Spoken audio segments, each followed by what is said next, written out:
USC transfer, one of the best players in the Big Ten last year, Des Claude. We have an update on his recruitment. Yesterday, or let's go back 48 hours ago, actually. It was widely considered that Florida was in the driver's seat, and it was basically not a matter of if, it was a matter of when he was going to commit to Florida and he was going to be a part of Todd Golden's team next year. Apparently, that fell through because, as we speak now, Florida, amongst some other schools, have come out and be like, yeah, we are not recruiting Des Claude, by the way, which is crazy to me that everyone wants to come out the woodwork and be like, yeah, we are not after Des Claude. One of the better players in the portal, I might add. But with that, we do have some updates on some schools that Des Claude is hearing from. Gonzaga, Duke, Virginia, Ole Miss are all involved, as well as Kentucky. Sources tell ESPN, shout out to Jeff Borzello for that tweet. Duke reached out this weekend. In his next school, sources say that Claude is looking for a proven backcourt mate to share playmaking and a team built for a deep run. Huh, that sounds like what he could have got at Florida, but interesting to say. Des Claude, obviously, too. Rumors are that he's asking for a very, very large price tag after he saw Rodney Rice get 3 million from USC and said, "Yeah, y'all got me effed up. I want more than that." And USC said no, so he left. Now looking for his next school, which is, interesting to see where he goes because I think Des Claude is one of the better available transfers in the country and just one of the better, more underrated players in the country in the transfer portal. So. Dion, with a list like Gonzaga, Duke, Virginia, Ole Miss, and Kentucky, are there any schools that, pop out to you off that list? Um, so anytime Duke's involved in somebody, I'm now curious if Duke knows that. Like I feel like there's been multiple prospects that just throw Duke on their list and hope that like Shire's like, oh yeah, I guess I did call him one day. Let me call him back. So I'm curious the level of involved Duke is. Like I also don't think he plays at Duke, by the way. Like or like starts at least. In my opinion. So I'm very curious about the Duke thing. Gonzaga makes the most sense for what he's looking for. I don't know if Virginia has a proven backcourt mate. I don't think Ole Miss can make a run necessarily with the roster they currently have.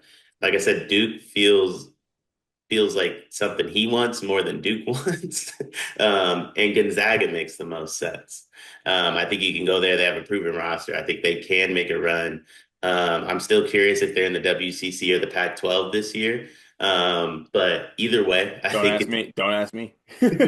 either way, I think Gonzaga can make a run. It makes the most sense from all these teams. I will say this about Des Claude. I love his game. He single-handedly won USC a few big ones when I bet against them this past year, the Illinois game most specifically. I think he presents issues if you're trying to win, though. This video is brought to you by Underdog Fantasy. We have a special offer for you. Promo code SLEEPERS. If you're a first-time depositor, they will give you a bonus up to $1,000 that matches 50% of your first deposit, plus a free pick. And tonight's free pick is focused on none other than Steph Curry. Card, I got a question for you. How many points does Steph Curry average? Ooh, I'm gonna go ahead and say 29. I don't have it in front of me, but that sounds about right. Certainly more than zero, I assume. Of course.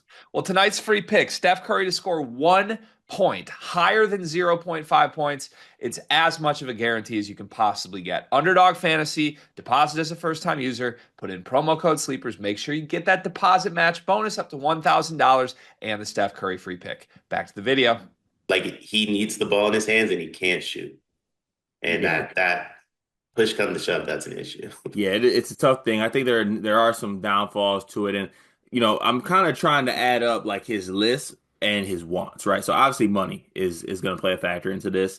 I think all the schools on the list can play in the money game, for sure, at least up to a certain point. He's looking for a proven backcourt mate. So Gonzaga, they'll probably start Braden Smith, the Colgate transfer. I don't know if you necessarily want to call that proven. I think Duke does have a proven. Do they have would you say they have a proven backcourt? Hayden and Isaiah. Yeah, I mean, and Caleb Foster. I don't know if that's necessarily like I guess maybe you could make an argument that's a proven backcourt. I Do don't know if it's proven, but I think it's solidified. Like I don't think if you're Duke and Shire with how much money you spent on these recruits, you're gonna bring somebody else into play over like an Isaiah Evans or a Caden. yeah, and then you look at like Ole Miss. I'm not sure how they would pair that up, but AJ Stewart is on that team. So, I don't know if you play those two guys together. Um, Kentucky, you'll have Jelon Lowe. So there's some established players, but I just don't see Kentucky adding Des Claude. I just don't really think he fits. Kentucky feels the same as Duke, where like maybe like a month and a half ago, this is a different conversation. But at this point, it's like, are you really going to piss Jasper off to bring Desmond Claude in? Like, I don't know how worth it is. Yeah, to be honest, off this list, my initial reaction is Gonzaga because I think Gonzaga needs somebody. I think that they haven't got really a big fish. They just added Adam Miller. They had some guys coming back like Graham EK and guys coming back from injury and redshirt with like Steel Venters and Jalen Worley and Braden Smith, Colgate transfer. So like I think they need a big fish. They just got Adam Miller in the transfer portal, which I think is a good role player, but they need, I think, a star level player. And I think that Gonzaga is in a spot where they could pay him. Would Gonzaga be the best fit for you, or do you have another ideal fit for Des Claude?